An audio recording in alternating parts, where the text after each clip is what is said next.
Welcome to our explainer today. We're going to be unwrapping a classic vintage tale, really unraveling the mysteries of personal finance. It's a story that absolutely reshapes how we look at our bank accounts. So let's just turn the page and meet our protagonist, shall we? Our story kicks off with a young boy standing right at a major crossroads in his life. See, he had these two incredibly strong but wildly different role models. On one hand, you've got his biological dad. This guy was brilliant, highly educated, went to Stanford, the University of Chicago, got his PhD, but he constantly struggled with money. On the other hand, there was his best friend's dad. This man didn't even finish the 8th grade, yet he'd go on to become one of the wealthiest men in all of Hawaii. Having these two totally contrasting viewpoints right in front of him forced our protagonist to do something pretty tough. He had to stop blindly taking advice and actually start thinking for himself. And these two totally different worlds, well, they really boil down to one simple, everyday reaction to money. The highly educated, struggling dad would just say, I can't afford it. Boom, conversation over. But the soon-to-be rich dad, he countered that completely. He'd ask, how can I afford it? Now think about that for a second. One is a flat statement that literally puts your brain to sleep. It lets you right off the hook. The other, though, is this powerful Socratic question. It forces your mind to wake up, jump into action, and actually start solving the problem. To really wrap our heads around this, let's use a super simple analogy. I want you to think of your brain not just as a sponge, but as a muscle. The wealthy dad believed that asking, how can I afford it, is literally like taking your brain to the mental gym. You're forcing it to lift weights, to stretch out, to get stronger. On the flip side, just automatically sighing and declaring, I can't afford it. Well, that's like letting your brain sit on the mental couch watching TV. It's just mental laziness. Just like hitting the actual gym increases your chances for physical health, hitting the mental gym increases your chances for wealth. It's that simple. Your brain just gets stronger every single day you exercise it with the right questions. All right, so this brings us to the rich dad's number one rule.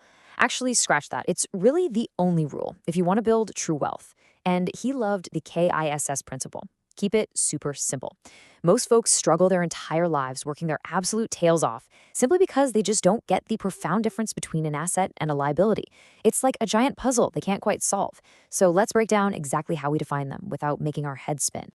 First up, assets. Forget whatever you might have learned in some boring college accounting class.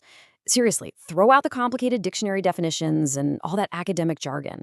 For the average person, that stuff makes zero sense anyway. If you want to build a rock-solid financial foundation, you just need to embrace this beautifully simple, action-based definition. An asset is simply something that puts money in your pocket. Period. That's the whole shebang. It is actively generating cash for you. And keeping right in line with our keep it super simple principle, the flip side is just as straightforward. A liability is simply something that takes money out of your pocket. It's a drain on your resources. Honestly, the absolute core of this entire explainer, the big takeaway here, is this. If you want to be rich, you spend your life acquiring assets. If you want to be poor or middle class, well, you spend your life acquiring liabilities. And this right here outlines exactly what we're talking about. Take a close look at the arrow in this simple little sketch. Because, the numbers on a page don't really matter nearly as much as the story they tell. And here, the story is all about cash flow. You can literally see the money flowing directly from the asset column down at the bottom, straight on up into the income column at the top. This is the visual anchor for wealth. Assets put money in your pocket. They act like a direct, continuous pipeline straight to your income. Now let's see how this builds, or honestly, how it completely unravels. Follow the arrows on this one. This diagram illustrates a truly tragic story, and sadly, it plays out in about 80% of families. It's a story of immense, grueling hard work. The income comes in at the top right, but then it immediately takes this steep, brutal dive straight out the door into expenses and liabilities. The effort is completely for naught because the money just vanishes, poof, before it can ever be used to buy a single asset. So, this leads us to a massive shift in how we need to view our day-to-day lives. I'm sure you've heard the phrase, mind your own business. Well, in this context, it doesn't mean stop being nosy. It means you need to realize that your actual business revolves around cultivating your asset column, almost like a growing tree, rather than just endlessly obsessing over your income column. See, most people spend their whole lives focusing entirely on their income statement, begging for a raise, hoping for a promotion, going back to school just to get a slightly better job, all while completely ignoring the need to plant and water those seeds in their asset column. If you don't have this basic financial literacy, you end up trapped in the rat race. And here is the really harsh reality of exactly whose pockets you are filling when you're running that race. First off, you work for the company. Your daily grind is directly enriching the business owner or the shareholders. Second, you work for the government. I mean, think about it. Many folks work from January all the way to May just to cover the taxes yanked out of their paychecks. And third, you work for the bank, endlessly paying off those mortgages and credit card bills. You are literally working for everyone except yourself. To break out of that exhausting cycle, I want you to adopt this fascinating analogy. Once a dollar goes into your asset column, you must never, ever let it come out. Instead, I want you to view every single dollar as an uncomplaining, dedicated employee. The sheer beauty of this little green worker is that it never sleeps. It works 24 hours a day, 7 days a week, and it can keep working for generations. You can keep your day job, you can be a fantastic, hardworking employee for someone else. But behind the scenes, you use your money to ruthlessly build an army of your own 24/7 employees right there in your asset column. So, as you're building up this unstoppable army of assets, how do you know when you're actually succeeding? Well, we can borrow a totally brilliant definition from Buckminster Fuller. He reframes wealth completely. It is not some giant Scrooge McDuck pile of gold coins you swim in. Instead, wealth is a measure of time and survivability. It's simply the answer to this question. If I stopped working today, how many days forward could I actually survive? And here is exactly why that definition is so incredibly important. You see, people love to brag about their net worth, right? But net worth is so often padded with non-cash producing junk, like that expensive set of golf clubs rusting in your garage, and, wildly fluctuating opinions on what a house might be worth. True wealth, however, is purely mathematical. It is the measure of the actual real cash flowing from your assets compared directly against your living expenses. Focusing on how much money your money makes, that is the only true, accurate metric of your financial independence.